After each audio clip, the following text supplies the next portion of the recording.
Այսօր մի քանի ժամ հնարավորություն ընձեռնվեց գտնվել երկրի զարկերակի վրա ու զգալ, թե ինչ հաճախականությամբ է բաբախում սիրտը, ապահովելով բոլորիս բնականոն կյանքը։ Հայրենիքը սկսվում է սահմանից, նաև այս կետից, որտեղ կանգնած զինվորը քաջ գիտակցում է, որ նրանից է կախված իր երկրի, իր ընտանիքի ու ինչու՞ չէ նաև իր անվտանգությունը։ Այս տղաներից յուրաքանչյուրը գիտե, որ թուլանալու իրավունք չունի, որ հայրենիքի սահմանները գրչի հարվածով չեն գծվում, այլ արյամբ, ուստի եւ պարտավոր է անխախտ պահել այն։ Այսօր մի քանի տասնյակ լրագրողներ հնարավորություն ունեցան լինել դիրքերում, ու ինչպես հայտնի ասացվածքն է հուշում, հազար անգամ լսելու փոխարեն մեկ անգամ տեսնել, ականատես լինել իրականացված բարեփոխումներին, տեխնիկական հագեցվածությանը, դիրքապահ տղաների առօրյաին, սննդակարգին եւ իրենց հետ նաեւ համտեսել։ Այստեղ թշնամի 7 սարի հետև չէ, նա մոտիկ է ունենք, բայց տղաների ոգին տեսնելով քեզ զգում ես անվտանգ ու պաշտպանված։ Նրանց արծվային տեսողությունից ոչինչ չի վրիպում, աչալրջորեն դիտարկում են հակառակորդի յուրաքանչյուր շարժը, իսկ այս պահի դրությամբ ոչ մի շարժ չէր դիտարկվել։ Շոկ էր, սակայն տեսնելով, թե զինվորը ոնց է անտրտունջ կանգնած ու դժվար չէ արդյոք, հարցին պատասխանում է նորմալ է, ամաչում ես, որ դու փոքր-ինչ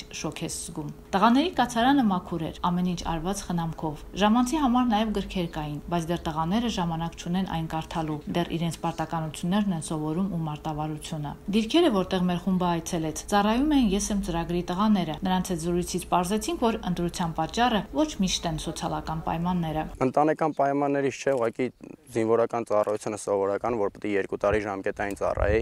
3 տարի Մոնթե Մելքոնյանում եմ սովորել, արդեն ցոր ծանոթացած էի, ու ինձ թվում էր արդեն անհետաքրքիր կներ, ուղղակի սովորական ժամկետային զինծառայող լինելը։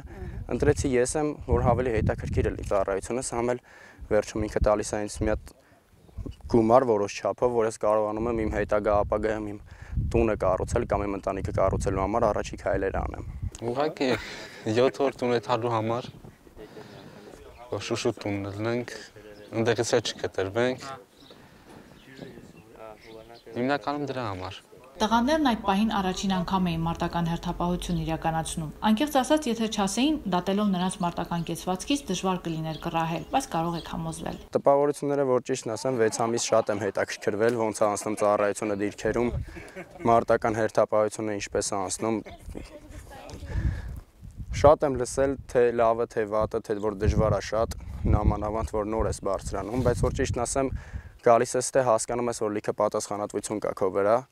ու ավելի հեշտ է դառնում, ճիշտ է լարված անցնում ծառայությունը, բայց ավելի հեշտ է դառնում։ Սկզբից մինչև բարձրանալս մտածում էի, որ բարձրանալու եմ, պահեմ առաջինը դիրքերը նրա համար, որ տունս հանգիստ քնի, բայց ես 3 օր աստա եմ հասկանում եմ, որ առաջնայինը պահում եմ զինակից ընկերներիս, որ ստեղ իմ կողքին հանգիստ քնեն, հետո նոր հասնեն իմ տուն, եթե պետք է հասնեն։ Քայլում էինք մարտական դիրքերով ու ուշադրություն դարձնում ամեն մանրուքի՝ տեխնիկական, ինժեներական, գաղափարական պատրաստվածություն, ջուր, սնունդ, ինչպիսին է հագուստի, կոշիկի որակը, ու այդ պահին միտքս թռավ հեռու, հատելով ժամանակի 25-ամյա սահմանը, եւ ճիշտ այսօրը, ինչու՞ չէ ճիշտ այս ժամերին։ Այս տղաների հասակակիցները հողն այս ազատագրում էին թշնամուց, որ պիտի հետո պատմության մեջ դառնար ակնայի ազատագրում։ Փորձում էի այս տղաների աչքերում գտնել նրանց, ովքեր մեր ազատագրված հայրենիքի սահմանը հասցրել են այստեղ, հազար փառք նրանց, ընկածներին ու ողջերին։ Մինչ մտքիս մեջ տոնում էի ազատագրման փաստը, հասանք հաջորդ դիրքին, որտեղ տոնը կրկնակի էր։ Այստեղ ծնունդ ունեինք։ Արթուր Հովհաննիսյանն ու 19-ամյակը դիմավորեց դիրքերում։ Եզակի դեպք չէ շատերի համար, բայց այս պահը բացառիկ էր նրա կյանքում։ Ես ինքս առաջին անգամ դիրքերում պատրաստված տորտ տեսա, որը մեծ սիրով ընկերներն էին պատրաստել դիրքի ավագի հետ մեկտեղ։ Անակնկալն անպակաս էր, նվերը յուրօրինակ, հուշն էլ երևի շատ թանկ կլինի։ Ես ու Բոդրուշին ենք սարքել տորտը, գիշերը 12-ին բարձրացանք սաղս, ինքս եմ երեջ ժամանակ, բարձրացանք սաղը շնորհավորեցինք, սպասեցինք մինչև լույսը բացվի, ասեցինք մարդիկ են գալու են, քեզ եք ուրախացնեն, 10 րոպե շուտ ենք փոխի, ասենք ես քեզ նվեր։ Անակնկալ էր, ես դիրքերում էի, իջել եմ, սեր հետ տեսել եմ տորտը,